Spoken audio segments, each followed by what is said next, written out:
Bismillahirrahmanirrahim. Today we will have case quiz number 22. Case data.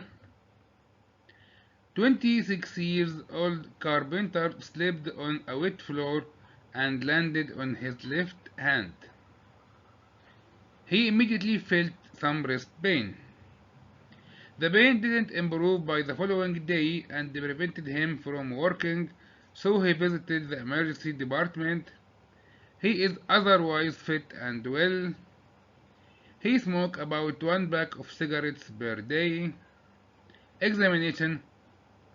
This young man has some swelling in the anatomical snuffbox, associated with some palpable tenderness in the area. The pain is aggravated when the thumb or wrist is moved and when the man tries to grab objects. Radiographs are shown in the following figure. This is the X-ray of the affected hand. Look at these, and you can stop here the video. You can enlarge the photo as you want before you answer the quiz.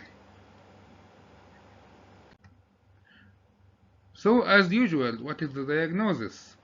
Remember that this is a trauma. Also, it is not a rheumatological case, it is an orthopedic case. So the answer is, I think it is one of the fractures, but which fracture? It is Colles fracture? No, it is not Colles fracture, it is scaphoid fracture. Scaphoid fracture.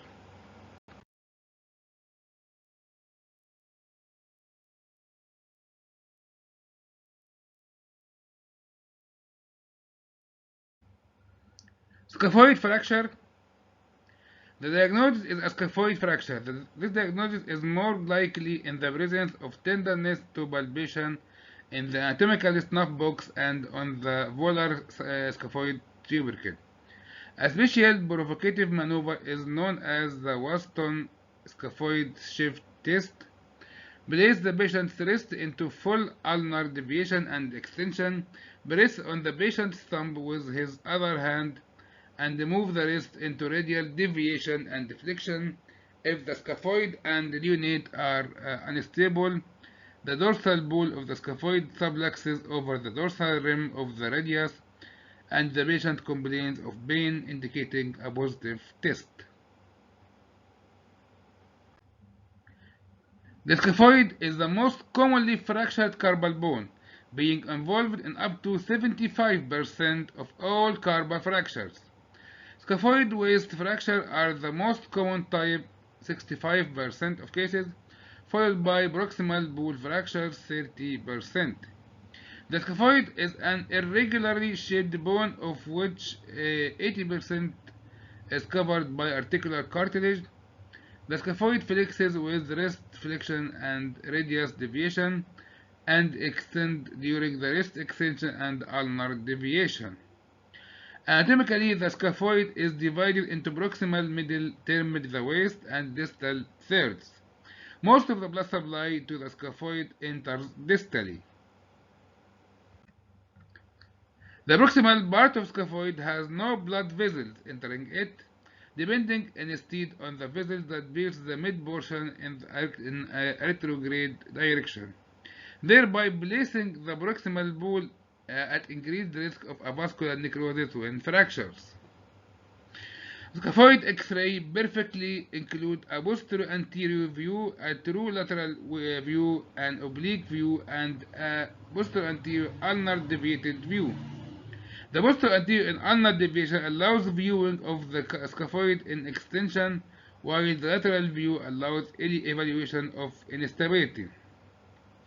When the scaphoid is destabilized via ligament disruption or fracture, the lunate and trichotrium may excessively dorsiflex and yield a dorsal intercalary segment instability (DISI) deformity.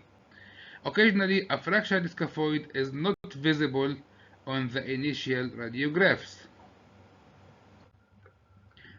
In such cases, a repeat X-ray in 10 to 14 days may reveal a fracture line after some resorption.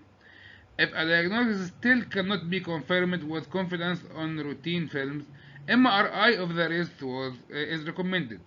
While CT scanning is useful in assessing genuine fractures with less than 1 mm of displacement are often not detected by CT.